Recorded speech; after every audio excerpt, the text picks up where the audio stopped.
ज़रा सोचिए, अगर आपको अपने सपनों की कीमत चुकाने के लिए हर दिन अपनी खुशियाँ गिरवी रखनी पड़े तो कैसा महसूस होगा। आज हर मिडिल क्लास यही महसूस कर रहा है। आज मिडिल क्लास का सबसे बड़ा सपना क्या है? अभी जो आप सोच रहे हैं वो नहीं है। ना कोई बड़ी गाड़ी, ना कोई बड़ा घर, सिर्फ अपने बच्चों को एक अच्छी शिक्षा देना, बुजुर्ग माता पिता को सही इलाज दिलाना और महीने के आखिरी में थोड़ा सुकून का अनुभव करना। लेकिन इस सपने की कीमत क्या है? सुबह से लेकर रात तक काम करना, हर छोटी बड़ी चीज़ों पर टैक्स देना और फिर भी एक सवाल दिल में घर कर जाता है, ये सब किसके लिए है? आज के समय में मिडिल क्लास सिर्फ एक टैक्स भरने वाली मशीन बनकर रह गया है। सर, मध्यम वर्ग जो कितना पैसा वो अपना खून पसीने से अपना जो टैक्स का पैसा वो सरकार को देता है, इन्होंने मध्यम वर्ग को कोई रिहा नहीं दी। पहली बार इस साल में देश के मध्यम वर्ग ने इनकम टैक्स के द्वारा कॉर्पोरेशन टैक्स से ज्यादा पैसा इस बार देश के मध्यम वर्ग ने दिया। सरकारें बदलती हैं, नीतियां बनती हैं, लेकिन फिर भी इस वर्ग की हालत वैसी की वैसी ही रहती है। 6 दिन हो गए जब से क्राश लगा, बच्चे खाना तक नहीं खाए हैं। हम लोग गुस्सा किस पे निकालें? बच्चे स्कूल नहीं जा रहे, बच्चों का फ्यूचर कहाँ जा रहा है बताइए। आप सब ने कभी ना कभी तो ये सुना ही होगा कि मेहनत की कमाई से बढ़कर कुछ नहीं होता। ईमानदारी से कमाओ और देश का भला करो। लेकिन आज सवाल ये है कि क्या आपको आपकी मेहनत की कमाई का फल मिल रहा है? आज हम उस सच्चाई को जानेंगे जिसे अक्सर अनसुना कर दिया जाता है। हम बात करेंगे टैक्स टेररिज्म की, कि कैसे भारत का टैक्स सिस्टम मिडिल क्लास को कमज़ोर बना रहा है और इसका क्या असर पड़ रहा है हमारी ज़िंदगी पर। कोई भी देश परफेक्ट नहीं होता, उसे परफेक्ट बनाना पड़ता है।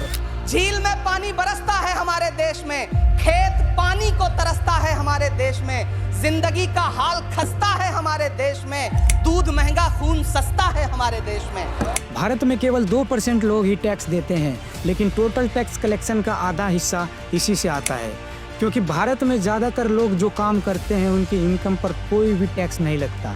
असल में गरीबों की कमाई इतनी नहीं होती कि उन पर टैक्स लगे। वहीं बिजनेसमैन और अमीर लोग अक्सर टैक्स से बचने का रास्ता निकाल लेते हैं और जो टैक्स का बड़ा बोझ बचता है वो मिडिल क्लास पर डाल दिया जाता है। पिछले 10 सालों में मिडिल क्लास पर सबसे ज़्यादा बर्डन पड़ा है। Food inflation pressures are likely to linger in Q3 of the current financial year and start easing only from the Q4 of the current financial year. बच्चे के दूध पे टैक्स लगाते हो, आटा दाल चावल पे टैक्स लगाते हो, हिंदुस्तान के गरीब आदमी का खून चूसने का काम करते हो। यह सरकार किसके लिए चल रही? 2014 में जब मोदी सरकार सत्ता में आई थी तब उन्होंने देश के विकास का वादा किया था, लेकिन विकास की इस दौड़ में टैक्स का बोझ भी तेजी से बढ़ा। उन्होंने कहा सबका साथ सबका विकास, लेकिन क्या इस विकास में भारत का मिडिल क्लास शामिल है या फिर वो एक टैक्स का बोझ उठाने वाला साधन बन गया है?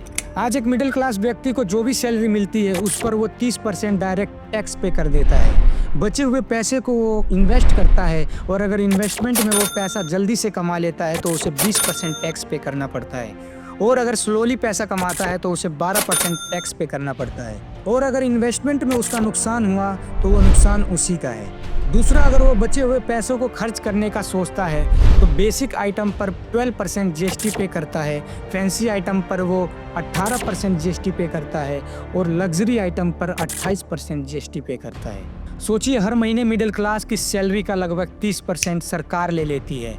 इसका मतलब है साल के 12 महीनों में से 3 महीने वो सरकार के लिए काम करता है और इसके बावजूद उसे क्या मिलता है? सरकार बड़े देशों से तुलना करके हम पे हाई टैक्स तो लगा देती है, पर जब बात फैसिलिटी देने की आती है तो हालत सोमालिया से भी खराब है।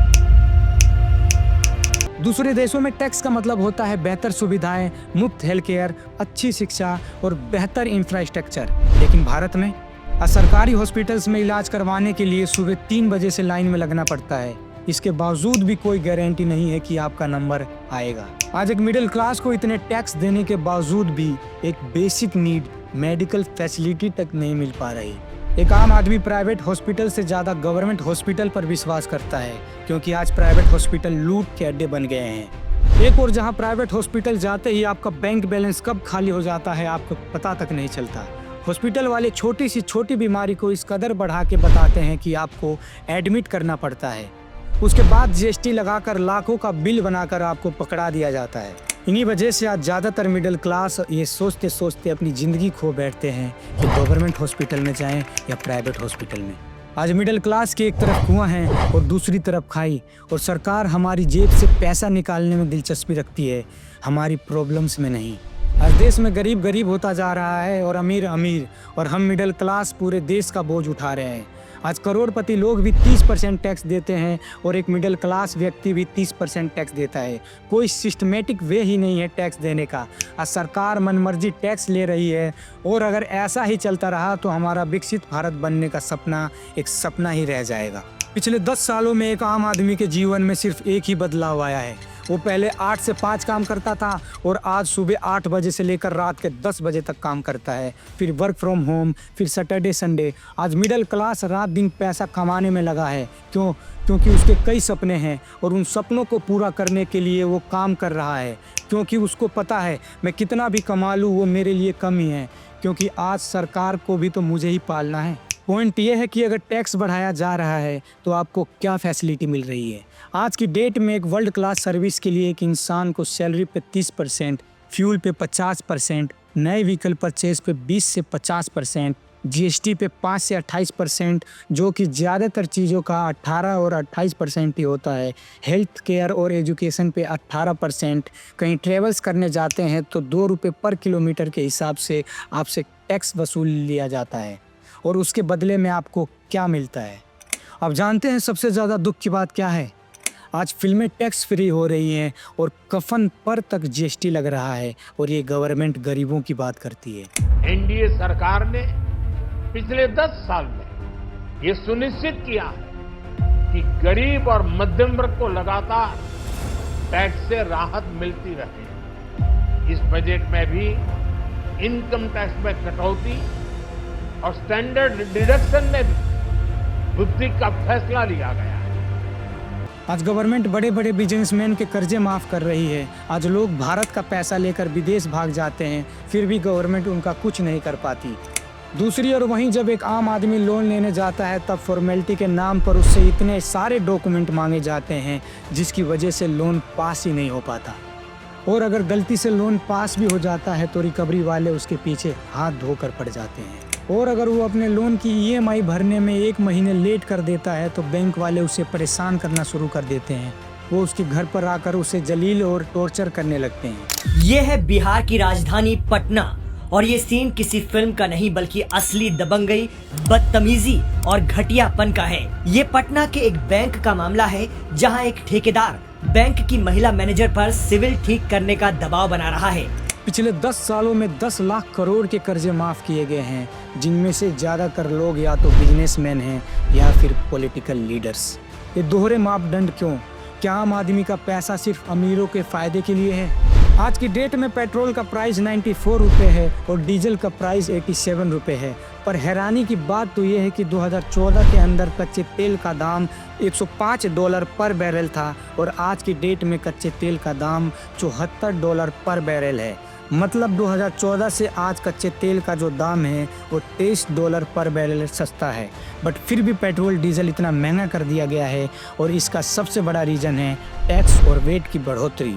और हम सब सोचते हैं कि अच्छे दिन आने वाले हैं। आज हंगर इंडेक्स में भारत 127 देशों में से 105वें स्थान पर है। प्रेस फ्रीडम में हम लास्ट रैंक पे हैं। अमीर और गरीब का फर्क दुनिया में सबसे ज़्यादा भारत में है। आज भारत दुनिया के सबसे ज़्यादा सांप्रदायिक घृणा फैलाने वाला देश बन गया है, और पिछले 10 सालों में हमने 24 करोड़ नए गरीबों को पैदा किया है, और फिर भी बीजेपी कहती है अच्छे दिन। महंगाई का ये खेल सिर्फ पेट्रोल तक सीमित नहीं है। हर रोज़मर्रा की चीज़ें, सब्जी, दूध, बिजली, सब कुछ महंगा हो गया है। अब आप सब सोच रहे होंगे कि इसका समाधान क्या हो सकता है। आज टैक्स का पैसा ट्रांसपेरेंट तरीके से इस्तेमाल होना चाहिए। हर व्यक्ति को पता हो कि उसका पैसा कहाँ खर्च हो रहा है। आज हेल्थ सर्विस एंड एजुकेशन को प्रायोरिटी देने की बहुत ज़रूरत है।